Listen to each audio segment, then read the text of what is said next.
Hello, and welcome to Inventors Helping Inventors. I'm your host, Alan Beckley, inventor of the Wonder Wallet.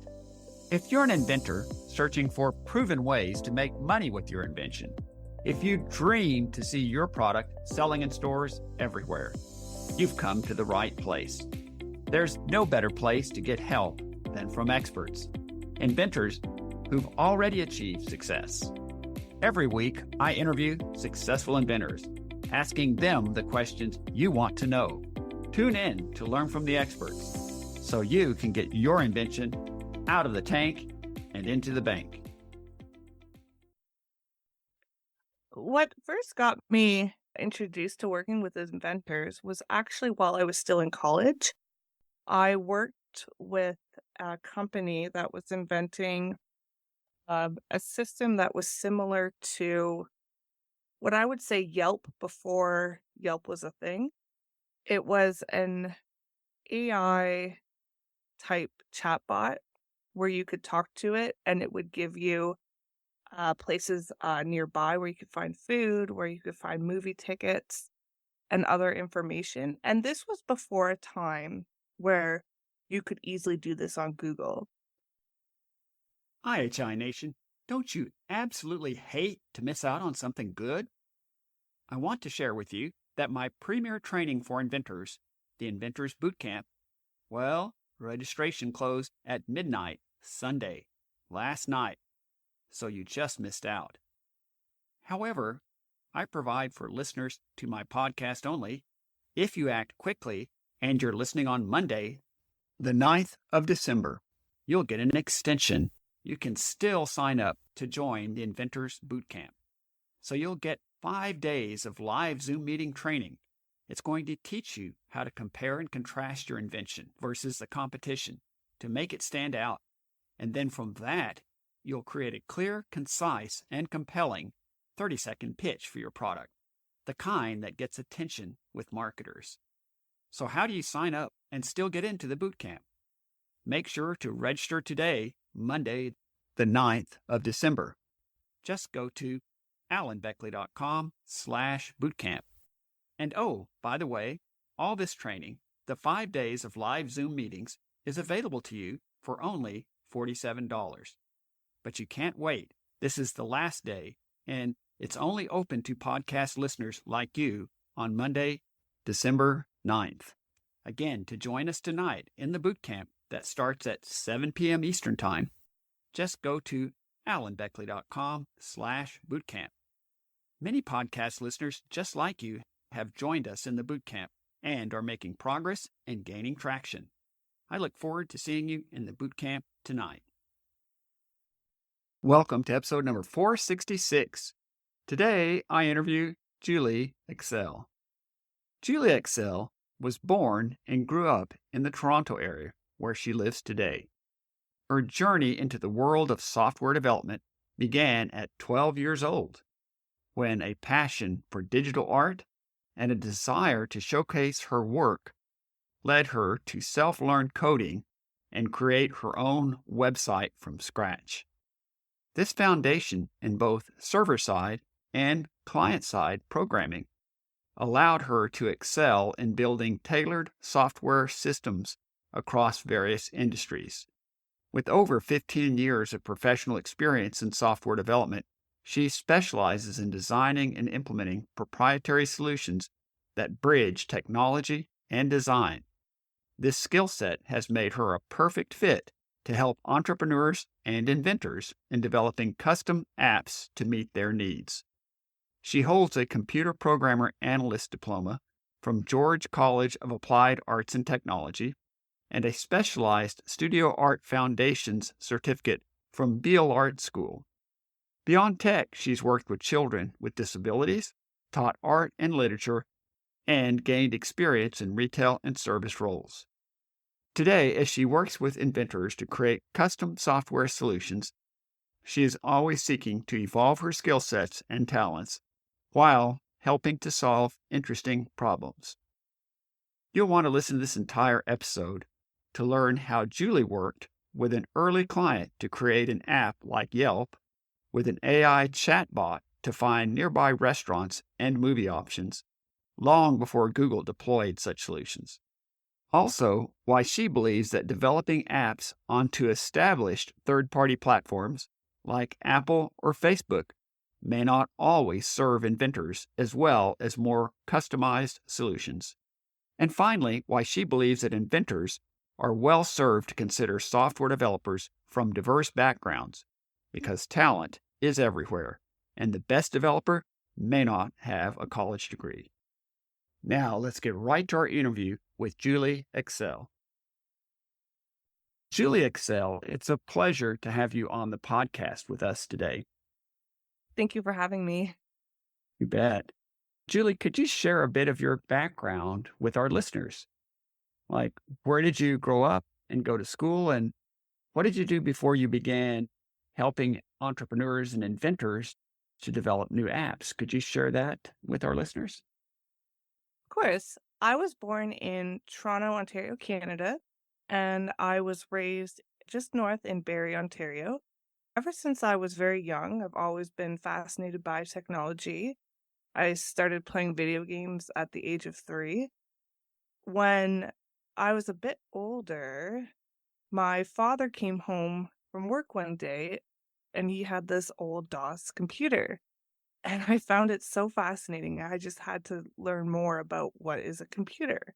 As I got older, we had our home computer that I would play on, and I would teach myself how to use it and what it did. Around the age of 12, I decided I wanted to build something called a website.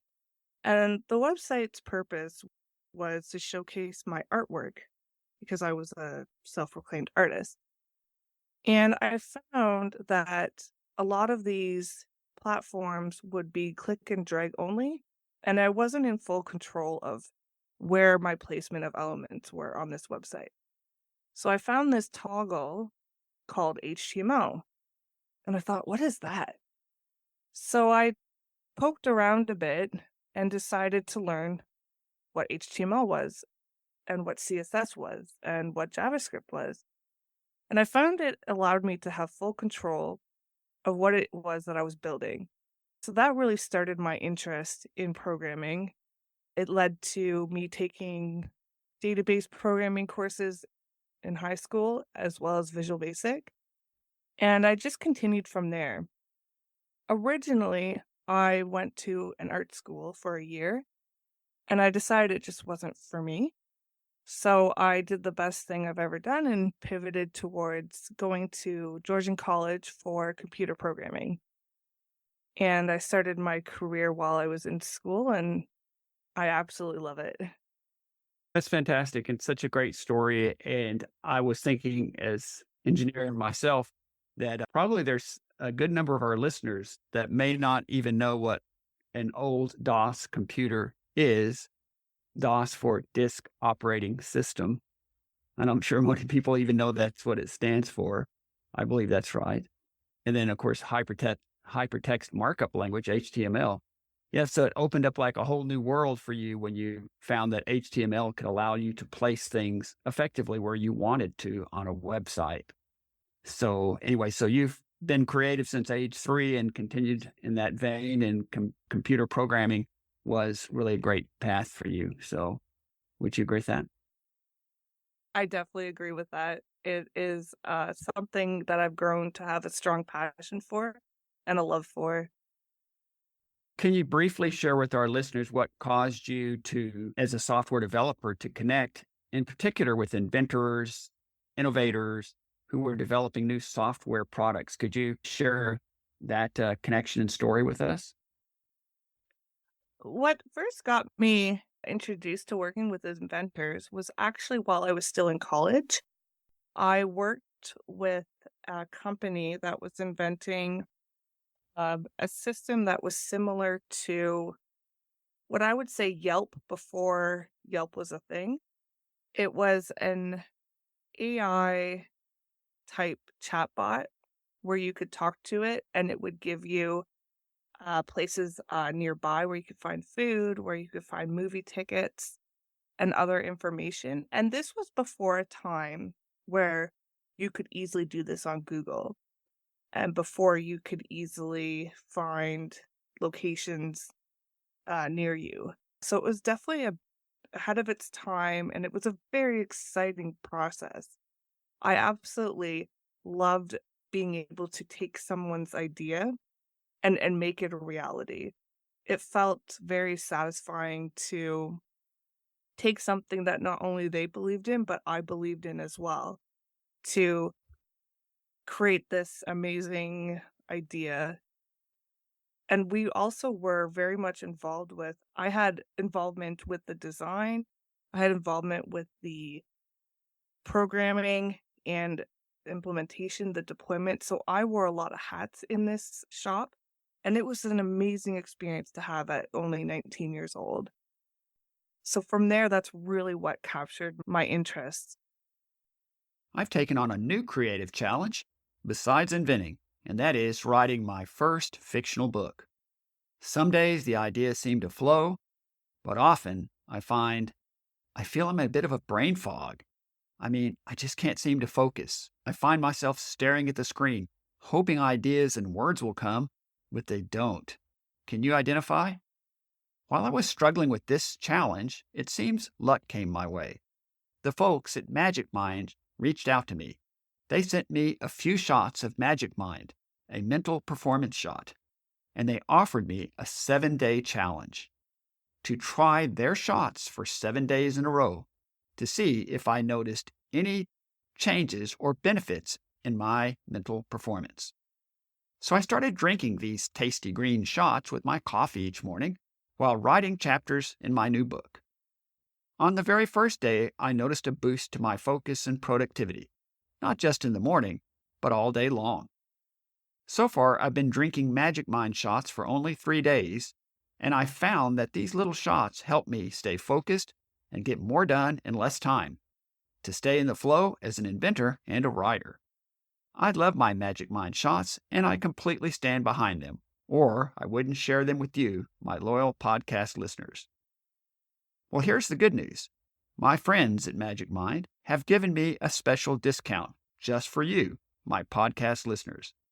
You have a limited offer you can use now that gets you up to 48% off your first subscription or 20% off one-time purchases with the code AllenB20 at checkout. You can claim it now at www.magicmind.com/AllenB20. Let me know how you like Magic Mind. I think your experience with this tasty green elixir will be just as magic as mine. So once more, go to magicmind.com/AllenB20 to get yours now. Yeah, so as you're describing that, and I'm thinking about the different aspects that you were involved in, it's almost like, for all intents and purposes, you were a partner to the inventor because you would be involved aspects of design, suggest, well, maybe we should try changing this a little bit. It might work a little bit better this way, as well as the programmer programming and then ultimately the deployment of it. So that really are the key aspects, I would think, of really converting ideas into reality. And I agree, as an inventor and everything else, there's something exciting about converting something in an idea into reality, something that really hadn't quite existed in the world, at least in that form before, and putting it out there for hopefully some degree of success, but knowing you've created something that really didn't quite exist in that form before. Yeah, it was very exciting. I still think about that experience to this day. It was very cool. I worked with some amazing people, and it was an amazing opportunity to start my career. Yeah, and as you were describing that in particular, that it was like, you are on the bleeding edge of location-based software, so that you could know what different things were close at hand, latitude, longitude wise, in a manner of speaking. Correct. I learned a lot about placing pins on latitude and longitude. And we also built a integration to have a YouTube player inside so you could see a movie trailer that you were searching for. It really was truly ahead of its time, and it was a very cool product. So, regarding development of new specialized software apps, what is one of the biggest challenges that you face in working with your clients? And also, do you ever find that inventors often discovered that app development is considerably more complex than they had expected when they first came to you. Could you describe your thoughts on that? Yeah, I find one of the biggest challenges is a client understanding the amount of cost associated with app development. Even if I were to take my costs out of the picture, there's still a lot of costs involved with maintaining servers and hosting, building databases and paying for that host. What's important, I find, is to be upfront with those costs. Additionally, one of the other problems I face is an inventor not having a clear, concrete vision, coming to me with a vague idea that has not been well defined makes it a bit of a challenge of what they're actually looking for. So I would say one of the most important things is to make sure you have an actual clear vision, an idea, and understand that there is going to be a cost associated with building an application on top of just the developer. So there's the developer and also other fees that will happen, such as maintenance and hosting. Once again, you make several great points. And really, the key point, couple points I'd like to just highlight for our listeners is that one of the things you've discovered is a key challenge is that very frequently the inventors don't really understand all the costs connected with the underlying elements of app development. It's not just about the app itself, developing it, but also servers and hosting and databases and probably things that need to be updated over time as well. So it's got a life cycle going on with it that they may not fully understand in the beginning. And also, you mentioned something that is so true of inventors in so many ways, even very much with product, straight up product inventing, and that is not having a clear vision of what exactly it is that you want. What exactly is that goal condition? What does it look like? We call ourselves independent product developers for a reason because you've got to develop that product where it's truly fully designed. Would you agree with that? I would definitely agree with that. It's definitely important to make sure you know what it is that you want so that we can have a common goal. If someone comes to me and says, "I want to build the next Facebook," I don't know what that means. I don't know what that looks like. It's really important that they have a well-defined idea before even talking about the costs involved. Yeah, so true. And I can remember an inventor I was working with recently that was looking at developing a product that would have different aspects within a case without revealing any intellectual property. But as I began to query him, I asked, okay, so what kind of batteries are you going to need for this? And when is it on? When is it off? If it's on too often and for too long, it's going to burn down the batteries. So then you probably need some kind of a motion based sensor. So when it's been at rest for a while, it'll shut off the power, et cetera. And I could tell he had not really thought those things through and what the different elements were that would fit within that case and how much they would cost and how they could link together, work with a PCB board and that kind of thing. Yeah, you raise a good point. It's the same sort of aspect, just in a different environment, right? Yeah, I think so. I'd like to bring up a point, and I think people frequently think of apps, and I'd say particularly games, as being developed on or for specific platforms. Could be Apple or Facebook or any number of other recognized platforms. Can you share when that is the best approach, say for a client, but also when inventors maybe might be better served by building a more customized system? Can you share your thoughts about that? Yeah, I would say for the type of people that don't have a lot of costs and it's not a very overly complicated application or game, using a platform like Apple is absolutely reasonable. There are still some hurdles because you have to be compliant with their store. But generally, if you have all the right answers, it's not too difficult to be compliant. For a company that has a bigger vision and is able to invest more, I would absolutely advise to build more in-house. And by in-house, I mean having more customization where you're not reliant on a third-party application. The reason being is if you are relying on a third-party application, you are at the mercy of their updates, their support, and anything that goes wrong. For instance, one of the more recent apps I helped develop was a Zoom for lawyers, and they could have done the approach where they just had Zoom and customized on top of it, but the problem is you're at the mercy of them. So if you're able to build your own real-time server and build your own application that can support that, you're in full control. You're in full control of any maintenance and downtime to be back up faster. You're not waiting for support from someone else. And I think the reason why I feel like being in control the more is better is because it truly belongs to you. You have ownership of every element that's part of your invention.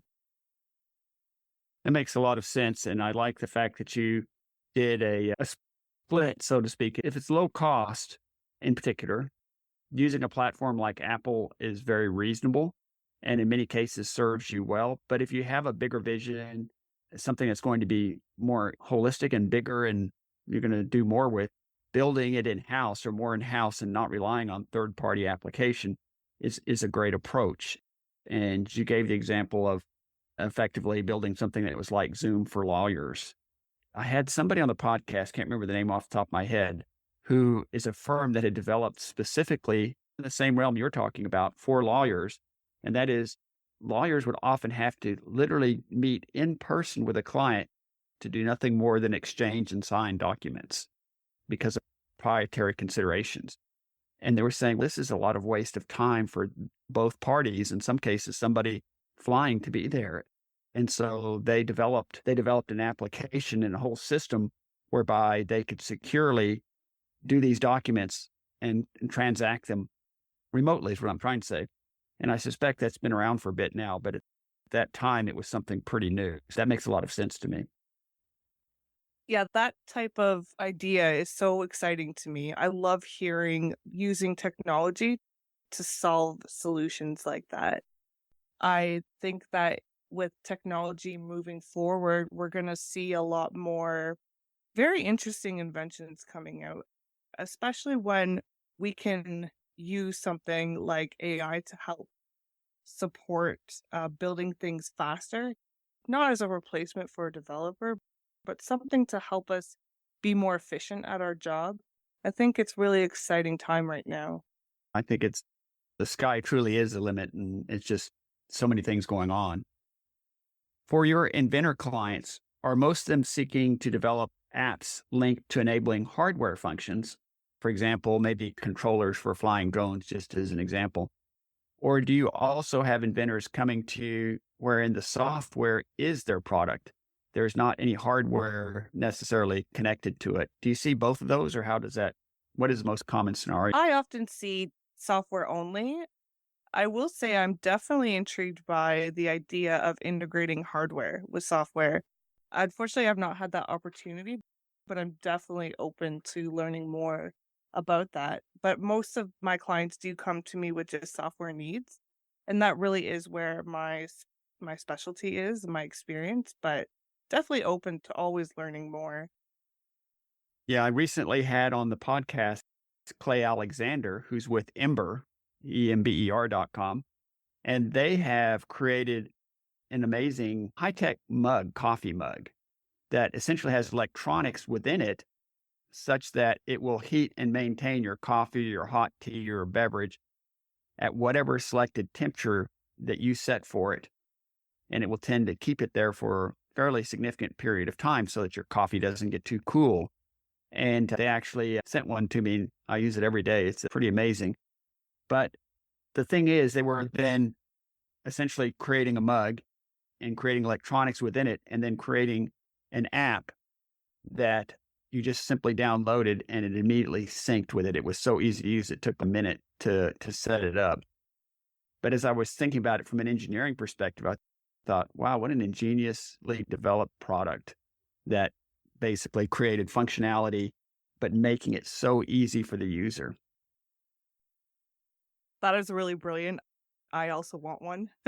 I love those kind of ideas, and I really find it so interesting. Unfortunately, I've just never had the opportunity come to me, but I love that sort of thing. The use of technology integrating with hardware, it's so amazing what people can accomplish. Julie, as we roll towards a close, are there any parting words you'd like to leave us with?